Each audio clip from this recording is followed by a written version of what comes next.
All right, we just got this S450 in for a full service package. So I'm just gonna be looking over everything on it mechanically to see if there's anything else that needs to be addressed, anything worn out or broken or anything like that. Coolant looks good. So does the secondary coolant, that's full. Let me get this engine cover off.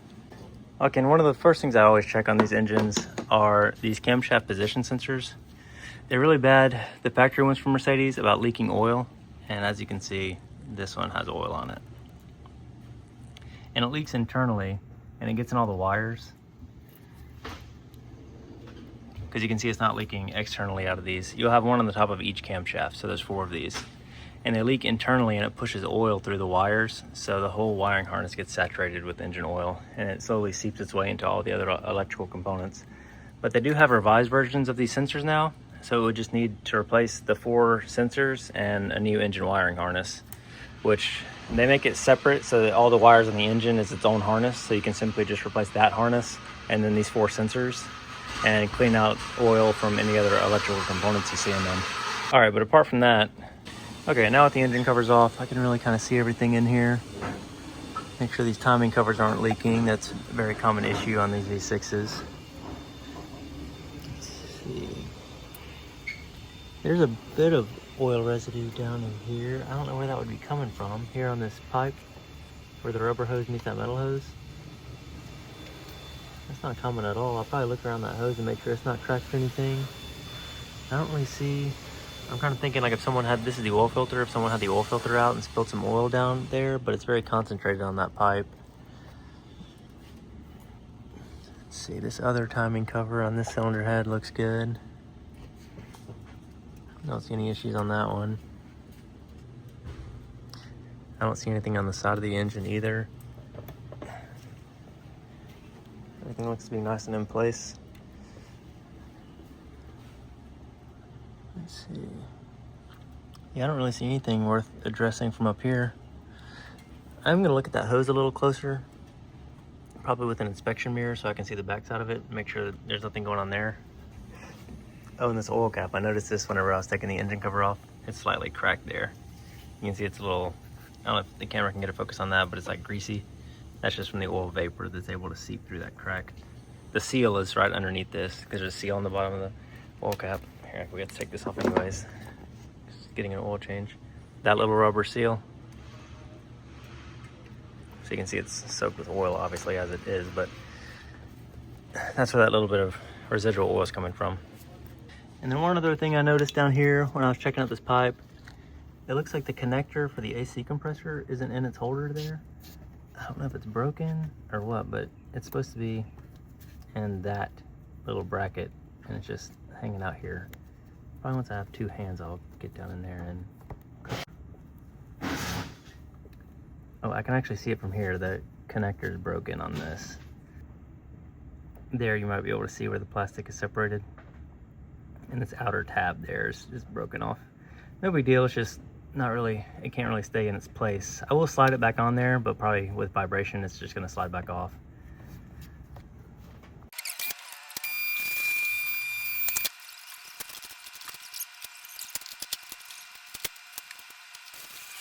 Okay, just got it lifted up.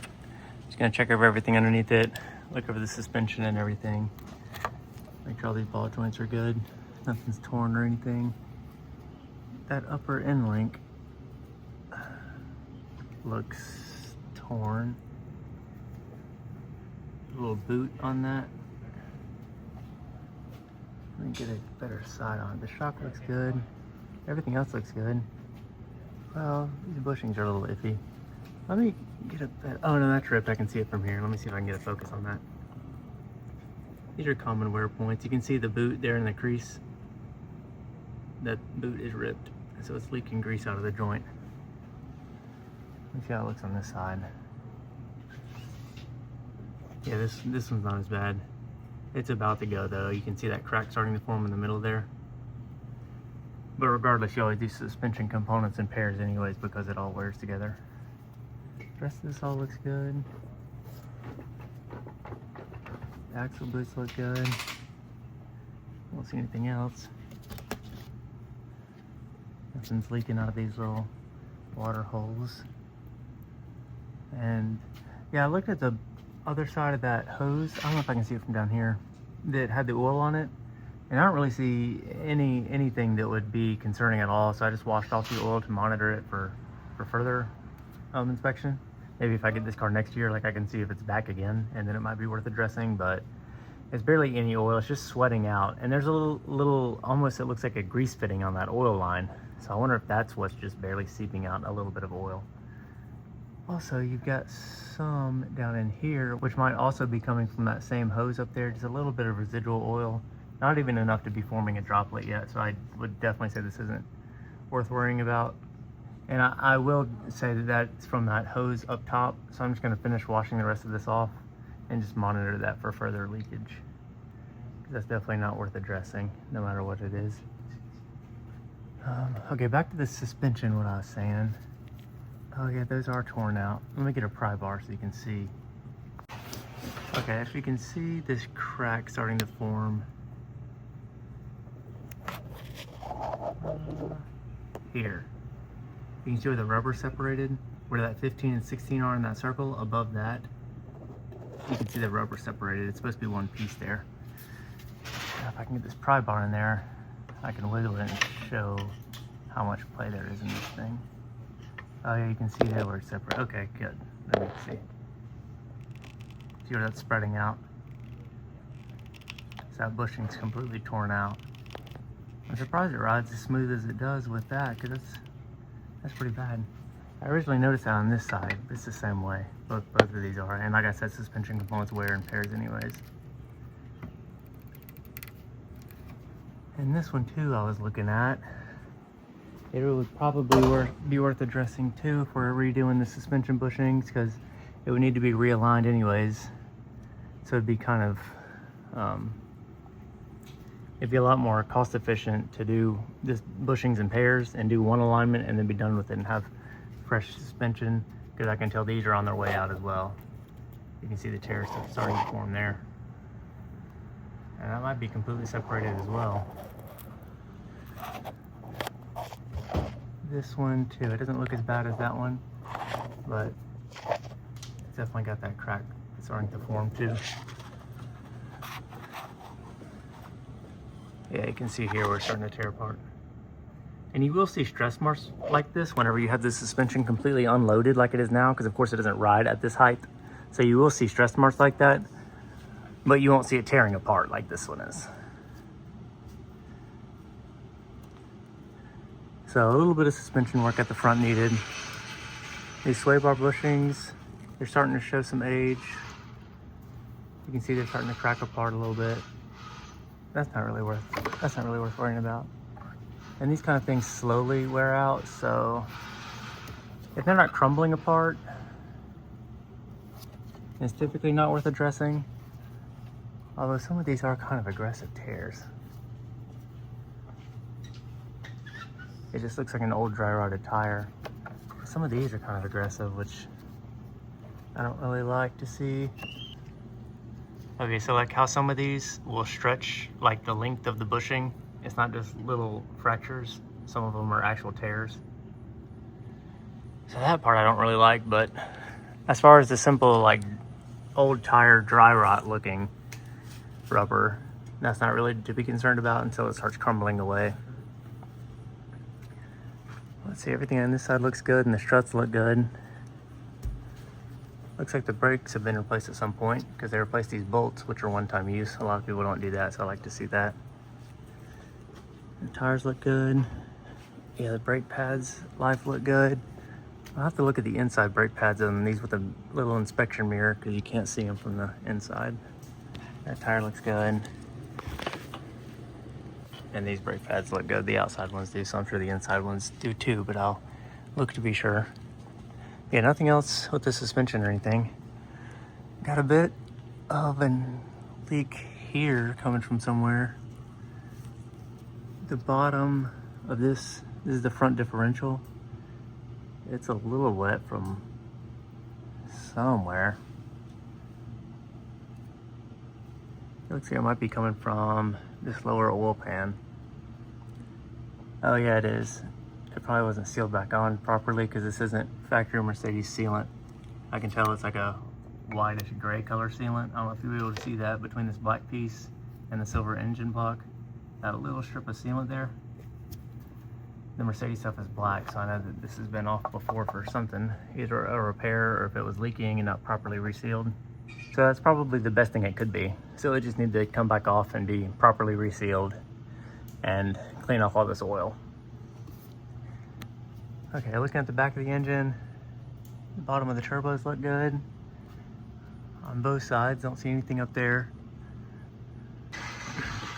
All right, another thing that is starting to leak, but hard to say if it's worth addressing now or not. I'd probably say not. I'd probably quote this if the customer requested to see a price on it, but this plug is wet with oil. Anytime that is, and this bottom circular one too, is wet with oil. The only thing here between the engine and transmission is the rear main seal on the back of the engine block itself is leaking, which is a bigger job because you have to take the transmission out and the torque converter out and the flywheel off the back of the engine to get to that seal plate and then reseal it and put it all back together and of course clean up all the oil. So it's a big job for just a little bit of oil coming out, and this too isn't even enough to form a droplet yet. Usually it'll gather here on the bottom of the transmission, but you can see, let me get a dry finger like this one. I like rub the bottom of that, you can see how it's spread, and then it's greasy. So it is liquid oil coming out. I would say it's not really worth addressing yet. And these under shields, they're not wet with anything. This is just water from the AC drains. But there's no oil dripping on that or anything yet. So I'd definitely say that's not really worth addressing. It's leaking probably less than this is even, but this is a simple task. And of course, if he approves it now, we're changing the oil anyways, and he won't have to pay for an oil change because the oil will already be out. So it'll simply be a resealing job and cleaning. But something like this, it's hard to justify with that little amount of oil. So I'm just gonna note it for now and make this video for myself so I can look back at this if I ever work on this car again and see how much was leaking out now. And then I'll be able to monitor the rate of the leak. As far as the rest of the transmission goes, it looks dry, all back there. And the mounts feel really good. The transmission mount. This rubber disc tears a lot, but that one looks good. I don't see any issues with that at all. No rattles anywhere in the exhaust. And you have another one of these rubber discs here that attaches the drive shaft to the differential. I don't see any cracks on this one at all. Just one tiny little hairline starting to form there. I don't even know if I can get a focus on that or not. But no, this has plenty of life on it. Check these rear axles, they look good. The rear differential looks good. It's getting a service too, so we'll be changing the fluid in both differentials. These rear brakes have been replaced too, because you can see these bolts have been replaced. I like to see that, so have those. Good. So whoever was taking care of it before did good on the stuff they did address. I don't know if they're torqued down properly, but at least they're replaced. Looks like a factory Mercedes-Benz brake pad as well. And I can see the brake pads on this one, unlike the front, and that is nearly brand new. That looks really good. Yeah, so are these rotors. They still sort of have this like primerish coating on the top pads there.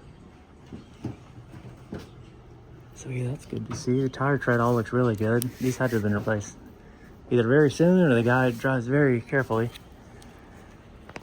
See these outside brake pads also look really good. The rear suspension on these are super stout, so you rarely see any of this stuff wear out, any of these bushings or anything. I'm just gonna check it all over, make sure nothing's out. The rear shock absorbers look good. Don't see any leak coming from those at all. All these bushings look good. Yeah. These bushings. Check these subframe bushings. The differential looks good. Yeah, I don't see anything back here at all. So a couple little minor things up front that needs to be addressed, and that engine wiring harness with the oil in it. Yeah, the rest of this all looks good. We checked the tire pressure and that's all good. So I'm just gonna check over the front inside brake pads with the mirror just to make sure they're not wearing funny or anything like that. With them being brand new, you'll be able to see any abnormal wear patterns pretty easily. And get the rest of the service going and get the fluids draining while it's still hot, make a quote for all this stuff and get it sent over to the customer and see what we're gonna do.